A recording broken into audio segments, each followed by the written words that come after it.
एक अजीब लड़की। एक लड़की अपने माँ के साथ एक घर में खुशी खुशी रहती थी। लड़की काफ़ी होनहार थी, पर उसके व्यवहार में कुछ दिनों से अजीब बदलाव आ रही थी। वो खिड़की के बाहर देखकर लोमड़ियों जैसी आवाज़ें निकाल रही थी। तभी उसकी माँ आकर उसे पूछती है कि तुम ये क्या कर रही हो। तो वो कहती है, मैं अपने दोस्त लोमड़ी से बातें कर रही हूँ। वो कहता है, तुम्हारे घर में बहुत सारे भूत प्रेतों का अड्डा है। उसकी माँ ये सुनकर काफ़ी परेशान हो जाती है, घबरा जाती है, और उसको छोटा बच्चा समझकर उसके इस बात को इग्नोर कर देती है।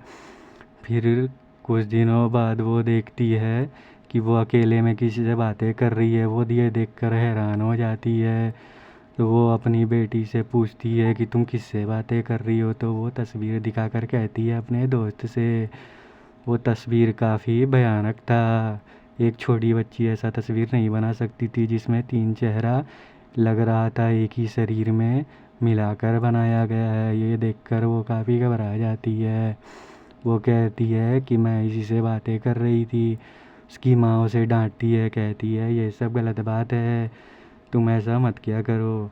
फिर एक दिन उसकी माँ काम पर जा रही होती है, कहती है तुम घबराना मत, मैं जल्दी आ जाऊंगी। तो उसकी बेटी कहती है, मैं क्यों घबराऊं, जब मेरे यहाँ पर इतने सारे दोस्त हैं, मैं ठीक रहूंगी, तुम चिंता मत करो, तुम जल्दी आ जाना। वो ये देखकर डॉक्टरों से सलाह लेती है, साइकेट्रिस्ट के पास जाती है, पर इसका कोई उपाय नहीं निकलता। एक दिन उसकी बेटी उसके लिए टोस्ट लेकर आती है। वो खाने जाती है, तभी देखती है उसमें से एक लाल कलर का पदार्थ निकल रहा था। वो अपनी बेटी से पूछती है कि ये क्या है बेटा। तो उसकी बेटी बताती है कि ये गिलहरी के दिल का खून है।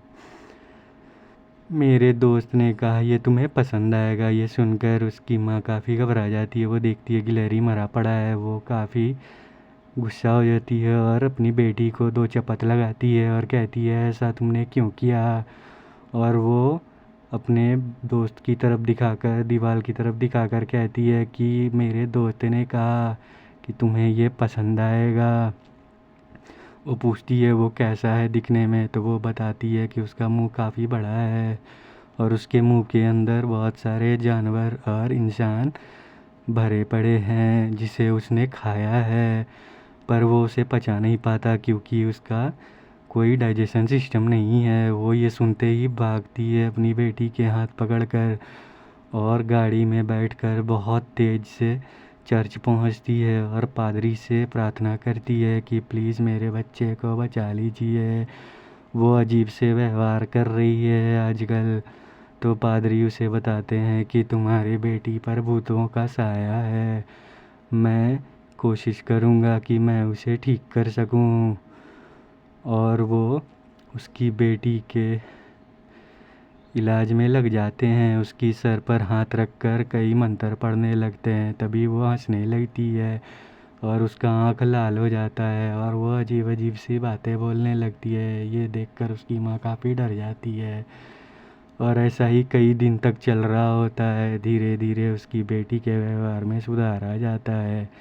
ये देखकर उसकी माँ काफ़ी खुश हो जाती है कि चलो मेरी बेटी अब ठीक हो गई है, और वो राहत भरी सांस लेती है।